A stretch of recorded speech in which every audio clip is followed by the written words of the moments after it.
नमस्कार दर्शक बंधु मु आपण को ओडिशा टीचर यूट्यूब चैनल को स्वागत जनाऊँ। चलते डिस्कसन करवा 2024 मसीह हवाक थी आपंकर ओटीईटी डीएलईडी बा सीटी एसएसटी जेटी एलटीआर आरएसटी आपंकर जिते भी टीचिंग रिलेटेड एग्जाम रही तो तार सिलेबस रही सीडीपी जार फुल फॉर्म हो चाइल्ड डेवलपमेंट पेडागोजी। तो तार जो गोटे महत्वपूर्ण पार्ट रही थाए कौन ना formal education non formal education informal education. तो जो माने आपणकर प्रीवियस ईयर क्वेश्चन प्रैक्टिस करिथिबे बा जो माने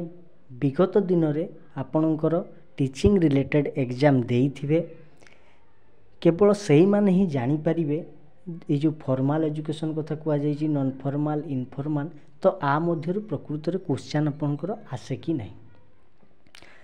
तो चलंतु क्लास टी को आरंभ करिबा।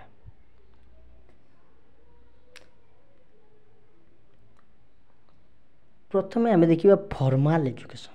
तो फॉर्मल एजुकेशन तो ये फॉर्मल एजुकेशन रो मीनिंग कोन ना जोटी आपनकर फिक्स्ड टाइम टेबल थाए गोटे प्लेस थाए आ गोटे स्वतंत्र एम थाए। तो फिक्स टाइम टेबल हेले माने कौन आपनकर ना धरा जाऊ गोटे कोर्स धरा जाऊ आपन कौन सीटी करूचंती तो सेटा गोटे कोर्स अछि सीटी कोर्स सैटिस्फाइड टीचर जोटा आमे कहूछु तार गोटे फिक्स टाइम टेबल रही जे सेटा 2 वर्ष रो हबो तापर 2 वर्ष रे आपनकर ए कार्यक्रम गुडा करा जीवो तार गोटे फिक्स टाइम टेबल रही धरा जाऊ आपन +2 करूचंती 2 वर्ष +3 करूचंती 3 वर्ष तार गोटे फिक्स टाइम टेबल रही एवं तार गोटे प्लेस रही स्वतंत्र गोटे प्लेस रही जमती ईटीआई हो गला डाएट हो गला बाएट हो गला सीटी पिला माने जमती पढुचंती आपनकर सेमती +2 पिला मानकर कॉलेज हो गला। तो तार गोटे स्वतंत्र प्लेस रही तापर एम तार गोटे निर्दिष्ट एम अच्छी जे मु +2 पास करी जे मु सीटी पास कला परे गोटे टीचर हेबी मु ग्रेजुएशन करी तो तार गोटे एम रही। तो यही फॉर्मल एजुकेशन मध्य कौन कौन जाऊँगी ना स्कूल हो गला आपनकर गोटे फॉर्मल तार स्वतंत्र टाइम अच्छी गोटे प्लेस अच्छी गोटे एम अच्छी तापर कॉलेज हो गला तापर आपनकर यूनिवर्सिटी हो गला तापर जो रेगुलर क्लास करबा पई पड़िबो सो सीटा होची आपनकर फॉर्मल एजुकेशन। तापर आ गोटे कथा कहला कौन कहला ना पार्टिकुलर टाइम सिलेबस आ करिकुलम पार्टिकुलर टाइम माने देखंतु आपनकर स्कूलटा 10टा रु 5टा कि 10टा रु 4टा खुला होची कॉलेजटा सेही परे 10टा रु 5टा कि 10टा रु 4टा खुला होची यूनिवर्सिटी भी सेमती तार गोटे स्वतंत्र टाइम टेबल रही। तो जार गोटे पार्टिकुलर टाइम टेबल रही तार गोटे सिलेबस मध्य रही ये जो आपन सीटी करेंगे बा बीएड करेंगे बा जहाँ भी चाकरी धर जो एसएसडी करेंगे जार गोटे सिलेबस रही एग्जाम पाई गोटे स्वतंत्र सिलेबस रही एवं तार गोटे कौन ना पाठ्यक्रम रही पाठ्यक्रम अन्य नाटी कौन इंग्लिश टर्म टी करिकुलम रही। तो तापर आ गोटे कौन कहुची ना real classroom with teacher and student formal education रे कौन हुए ना आपन क्लास करिया पई गले शिक्षक आपन को पाठ पढ़ाउथंती आपन माने ताको ऑब्जर्व करूथंती अर्थात गोटे कहि परिबा हमें शिक्षक एवं शिक्षार्थी को प्रत्यक्ष अभिज्ञता ठीक अच्छे जोटी समस्ते मिसिकी पाठ पढ़ुथे अर्थात फॉर्मल कहले आम कौन बुझू ना जार गोटे फिक्स टाइम टेबल रही जार गोटे प्लेस रही जार गोटे एम रही जमती कि कॉलेज हो गला यूनिवर्सिटी हो गला तापर आपन रेगुलर क्लास करने पड़े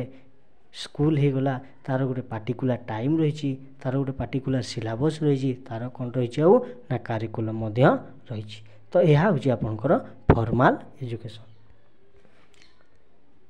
तापर आम देखा कौन ना नॉन फॉर्मल एजुकेशन। तो नॉन फॉर्मल एजुकेशन कहले आम कौन बुझू ना नॉट फिक्स टाइम टेबल अर्थात आपणकर किसी भी सेमती टाइम टेबल नहीं आपन जोटी पारिबे सेठो पढ़ी पारिबे जोटी पारिबे माने कौन ना जार देखंतु आगो को आलोचना कले आपन जानि पारिबे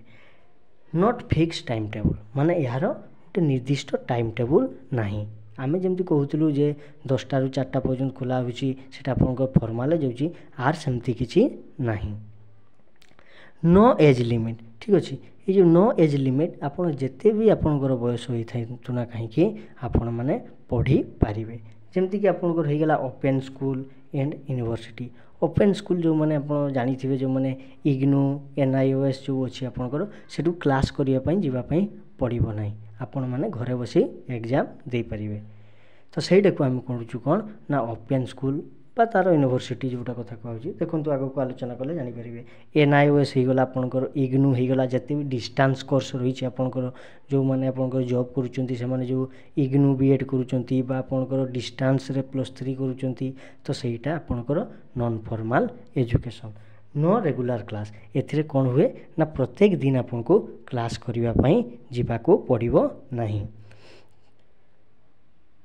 no fix time table place but aim is fix तार स्वतंत्र किसी टाइम टेबल न थाए कि तार प्लेस न थाए किंतु तार एमटा फिक्स अच्छी माने मु +3 पास करी बा मु +3 करी तो तार एमटा फिक्स अच्छी कौन ना मु +3 पास करी से जोठी भी करूना कहीं से रेगुलर क्लास जाऊ कि नहीं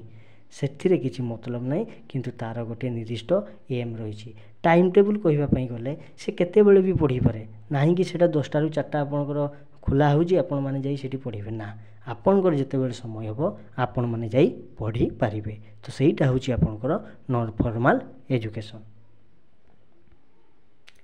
तापर हमें देखिबा कोन ना इनफॉर्मल एजुकेशन। इनफॉर्मल एजुकेशन तो इनफॉर्मल एजुकेशन कहले कौन ना not fixed time table place and aim. तो यार मध्य कौन सी टाइम टेबल नहीं कौन सी प्लेस नहीं कौन सी एम मध्य नहीं ठीक अच्छे। तो कौन सी टाइम टेबल नहीं कौन सी प्लेस नहीं कौन सी एम मध्य नहीं जन्म आरंभ होता है ये जो इनफॉर्मल एजुकेशन आपंकर जन्म है आरंभ हो जाता है। फैमिली होगला होम होगला न्यूज़पेपर होगला लाइब्रेरी होगला म्यूजियम होगला आउटसाइड क्लासरूम। तो इनफॉर्मल एजुकेशन कहले आम कौन बुझु ना जोटा आपंकर फैमिली किसी शिक्षा पाँच आपंकर पड़ोशी पाखर किसी शिक्षा पाँच गोटे न्यूज़पेपर पढ़ला जो शिक्षा आप पाँच बा लाइब्रेरी गले आप जो बही पढ़ुंट बा आपंकर म्यूजियम को गले जहाँ भी किसी जिनस देखिले सहीटा को आम कहूँ कौन ना इनफॉर्मल एजुकेशन। तो यार फास्ट टीचर जदि इनफॉर्मल एजुकेशन फास्ट टीचर कथा आम कहवा किए ना टीचर कथा कहवा ताले माँ होउछंती इनफॉर्मल एजुकेशन प्रथम शिक्षक। तो बंधुगण यही थिला आपण मानक पई formal education non formal education informal education. आशा करूँ आपण माने संपूर्ण भाव में जानी पारुथिबे एवं प्रत्येक टी नोट को आपण माने भल भाव में देखिबे जहाँकि आपन को साहाय्य करिवो प्रतिटी टीचिंग एग्जाम रे। जदि आग को यही भली वीडियो आपण पाइबा पई चाहुचंती बा इम्पोर्टेंट शॉर्ट नोट तापर आपनकर इम्पोर्टेंट केवल इम्पोर्टेंट जोटा कि एग्जाम रिलेटेड तो तार जदि सब किसी नोट पाइबा पई चाहुचंती बा क्लास गुडिक करिबा पई चाहुचंती तेबे ओडिशा टीचर यूट्यूब चैनल को सब्सक्राइब कर देबे एवं भिडियोटी जदि प्रकृत में आपण मन को छुई तेबे भिडियोटी को गोटे लाइक करदेवे। वर्तमान एतिकी पुणी देखा आपन सहित गोटे नुआ भिडियो रे।